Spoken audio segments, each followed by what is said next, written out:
Bang, bang, bang, bang, bang, bang. Listen. It does not stop here, okay? The grind doesn't stop here. I just cut a waiver, did a burst taper. That rhymed, but it wasn't meant to be that, but still. Bars, all right? Bars. I did a burst taper, dope, waiver, clean cut, but it don't stop here, all right? I'm still flying out that other waiver. For those that don't know, RG3, we used to collab back in the day when I first started. I'm flying out RG3. She finna cut off her wolf. I wanna say it's on, I ain't even gonna give y'all days. I don't even wanna give y'all days for the simple fact that I don't want no waivers showing up and being all in the background, all in the video, dancing and stuff. Any artists out there wanna be an artist, won't have to worry about the executive producer trying to be all in the video, dancing.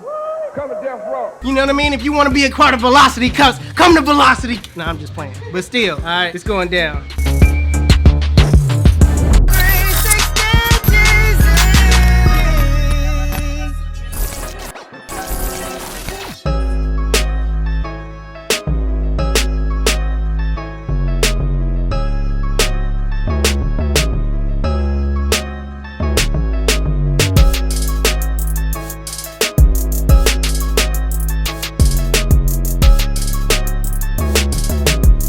Alright, you guys, before you start cutting, what you want to do is take a comb and lift that hair off the scalp.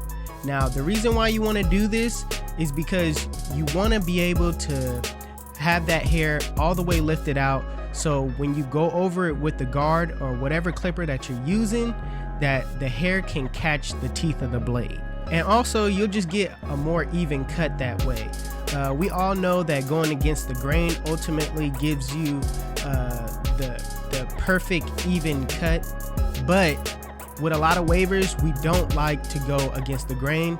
So the best thing you want to do is make sure you're combing in that correct pattern and just go with the grain.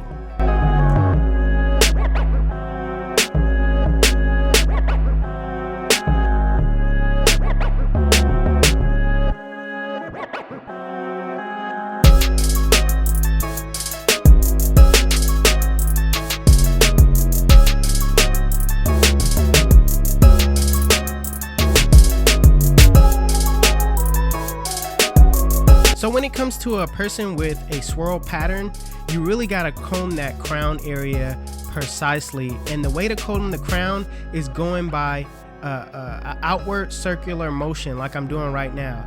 Also, you wanna keep this area thick. For instance, my client wanted a 2, but I'm gonna do a 2.5, which is the 2 guard open on the crown area. So in the same way that I'm combing, you have to cut in that direction as well. So using my Andis cordless masters with the 2 guard open, I'm doing exactly what I did when I combed in that direction. I'm just swirling the crown area. This will not mess it up. You're just basically cutting in that direction that he brushes his hair anyways. You want to do that, extremely important. So if you have to ask your client how he brushes, do that so you know you'll know what you're doing around that crown area.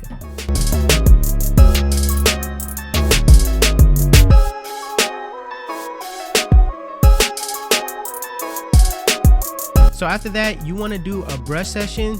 This basically tightens up the crown, going around the crown like that and using the brush to twist it. This tightens up the crown, and this definitely lets your client know you know what you're doing. So just some tips to help you guys out around these crown areas, because I know the crown area is a tough area to tackle.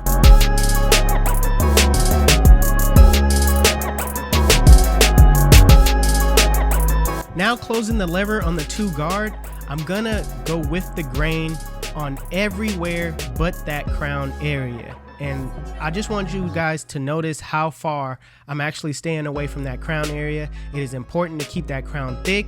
That way we can have waves in that area. Because for some reason, you know, when you go with the grain in that crown area with the same guard as everything else, it kind of tends to bring that crown area lower. I don't know what it is, but I like to keep, that's why I'll tell waivers, keep that crown area a guard size higher or even a half size higher.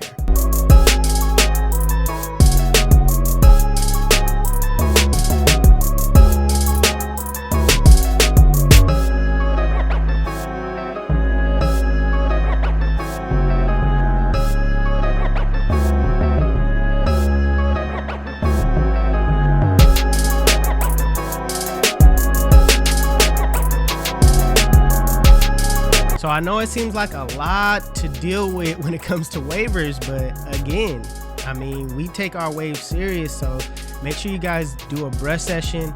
This lets them know that you care about their waves. You want their hair to be laid down. You recognize the way their hair pattern grows, and this just makes the waver feel at ease.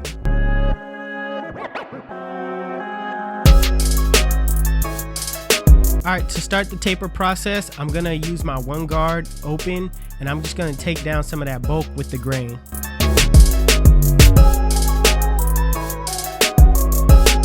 So with my liners, these are the Buddha skeleton trimmers. I'm setting in my bald line. Now I'm doing it in a triangle-like shape because my client wants a burst taper. This adds a different type of effect to your blend. This isn't your average taper. This is a unique taper that you have to take these steps in order for it to look like it.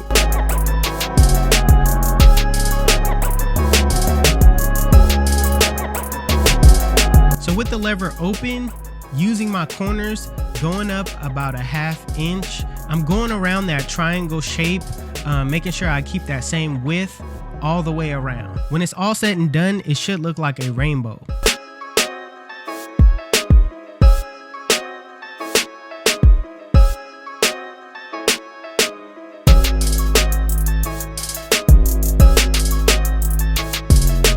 So with the same technique that I used to set in my lever open, I got my one guard on open, and I'm going up about a ½ inch, going around that rainbow-like shape.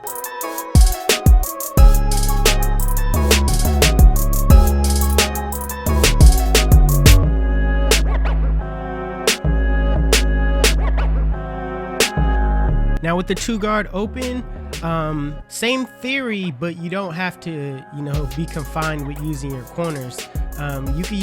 You could kind of use the full blade at this point and just clear some of that bulk out at the top.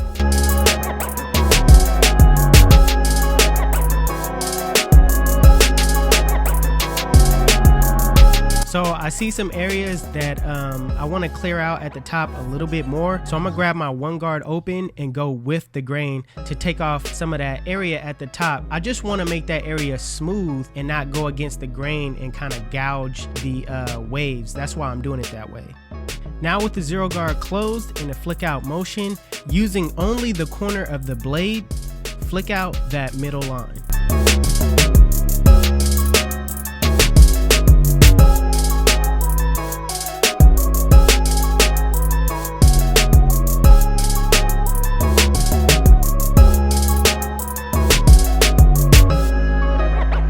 Now with the lever halfway in the middle, what you want to do is soften up that bottom line.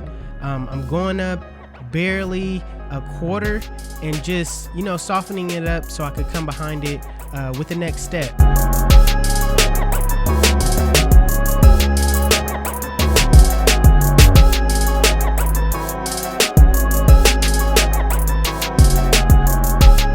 Now with the lever closed in a flick out motion, using only your corners, flick out that bottom line.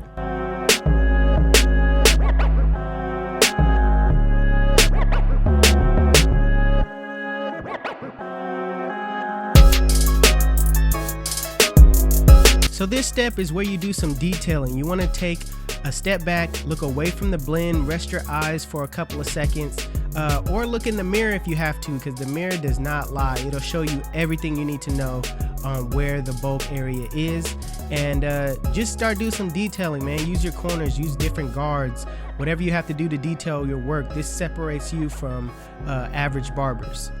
Now as far as the back goes, it's the same exact steps.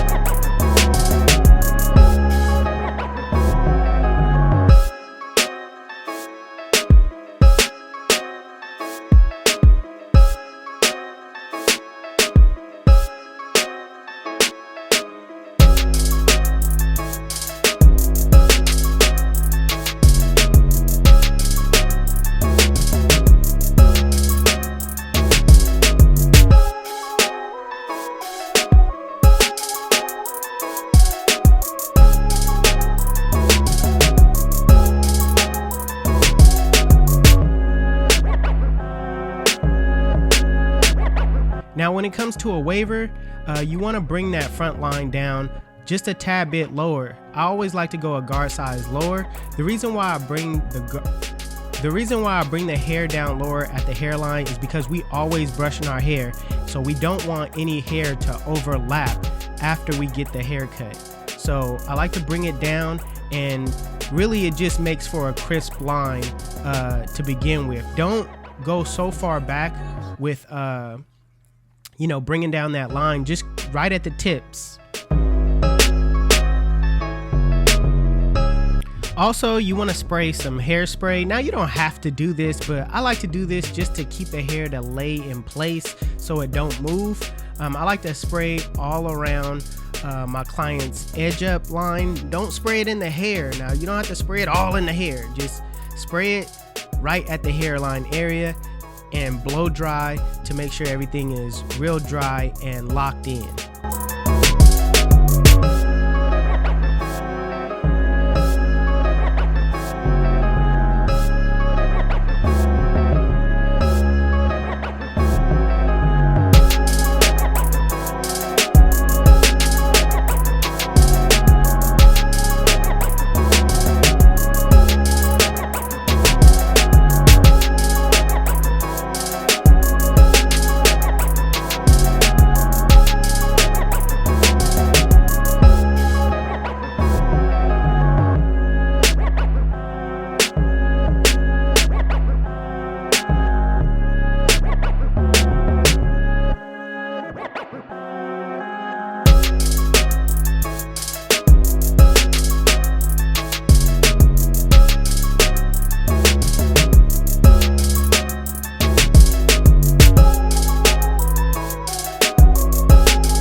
And lastly, you want to end the cutoff with a freehand trim. Just lightly get those loose hairs off the top. Start with your lever closed, or you could use your shears. Whatever you got to do to get those hairs, those frizzy hairs off top, do it.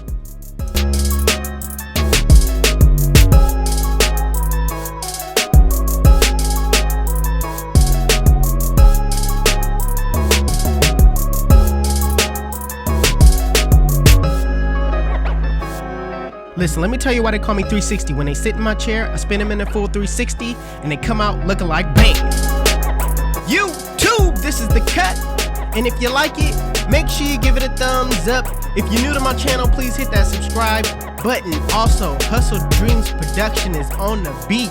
That's my brother. He does all my beats. His YouTube channel will be linked in the description below.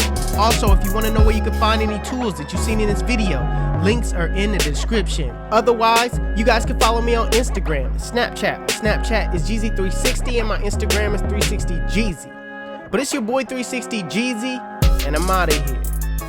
Chick!